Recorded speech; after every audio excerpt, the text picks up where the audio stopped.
موضوع هام جدا ومؤرق للعديد من المرضى والعديد من الاهالي لما يصيب الاطفال، راح نحكي لكم عليه، الا وهو نوب توقف التنفس الليلي. هو توقف التنفس لمده تزيد عن 10 ثواني. نعم.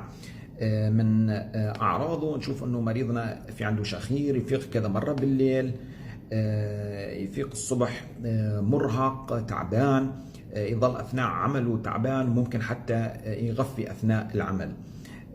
من اشع اسبابه تمام البدانه، تضيق بالطريق التنفسي مثل ضخامه اللوز على سبيل المثال. في عندنا الاسباب الجهازيه مثل داء السكري، قصور الغده الدرقيه، في الادويه مثل المسكنات، المرخيات، الادويه المنومه، في عندنا الكحول، في عندنا ايضا من ضمن الاسباب المركزيه مثل قصور القلب وبعض الجلطات الدماغيه. عند الاطفال تابعونا. دكتور، الطفل عنده فرط نشاط وما عم يركز وما عم يفهم تمام، خاف عنده غدة.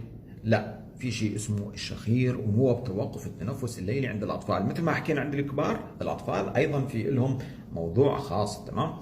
نوب التوقف، الطفل يكون قلق عنده بالليل، ما يقدر ينام. تمام. واذا نام ينام والفم مفتوح، في عنده شخير، في عنده، اذا ما في شخير، في صوت للنفس، في صوت للنفس. تمام.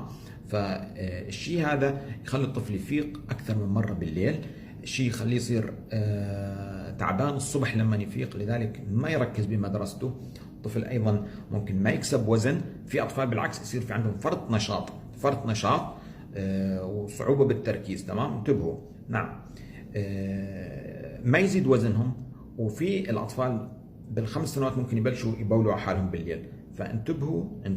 نعم.